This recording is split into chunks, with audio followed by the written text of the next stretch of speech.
Well, this starts National Cybersecurity Awareness Month, and we have a really interesting story. Our guest here, Gary Miliefsky, is with the company Spyware. Gary, thanks for being here.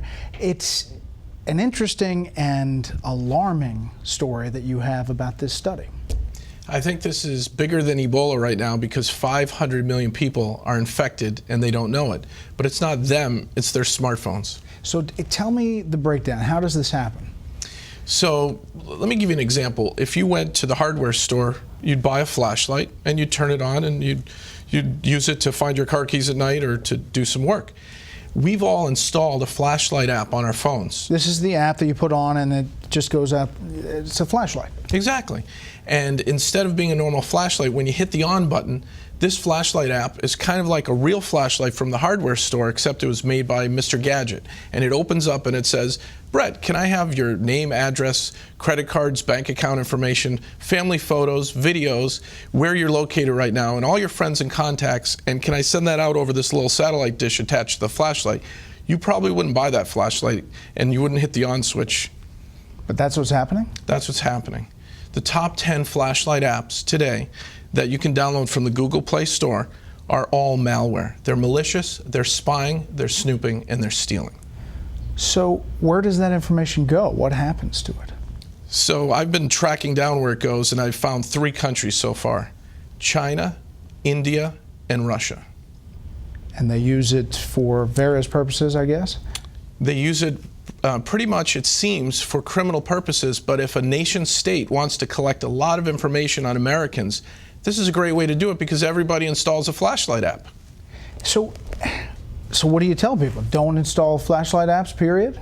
In some cases, you actually have to not only uninstall it, but you have to factory reset your phone because they install Trojans that when you uninstall some of these flashlight apps, the Trojans are still installed waiting to run and operate in the background while you're doing important things like mobile banking or reading your contacts list and things like that. That's amazing. This is a new kind of finding?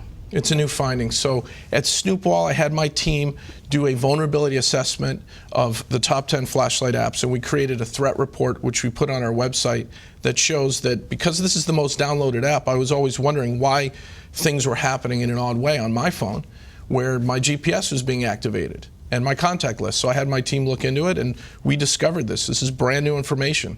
Top 10 flashlight apps, 500 million downloads, all acting in a very malicious way. So if you're telling somebody now, what would you tell them to do?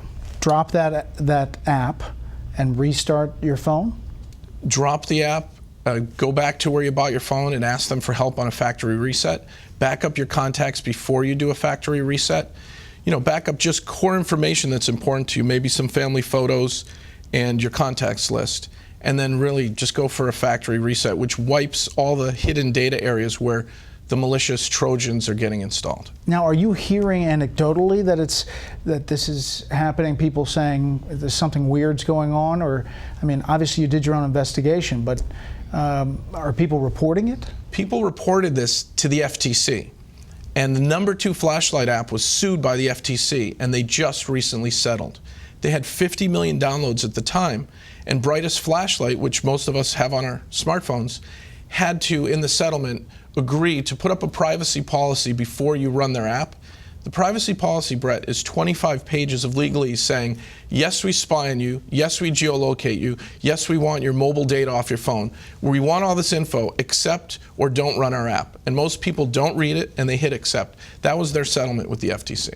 So you just scroll down, as many people do, and through all of the legalese, and people push accept. You don't even have to scroll. The buttons are right there on the front page of the new version of Brightest Flashlight app, and they're up to 100 million downloads now. How big a deal is cybersecurity now? We hear about it, we do stories about it, but how big a deal is this for our culture as we get more and more people with phones, smartphones, and using their computers?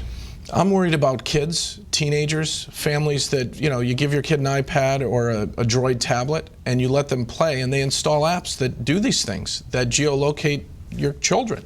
And if they're online predators or cyber criminals, they're going to get at our families because this is the back door into our homes. and even into our businesses because we've installed malware and not known about it.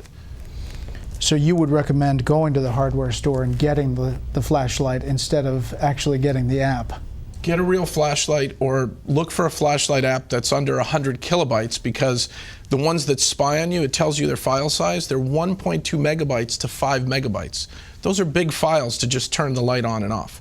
So if you find a really, really tiny flashlight app, a privacy flashlight, you'll be safe. Wow, that is unbelievable news, and thank you for coming in. Again, the website? Snoopwall.com. Okay. Gary, thanks a lot. Brett, thank you.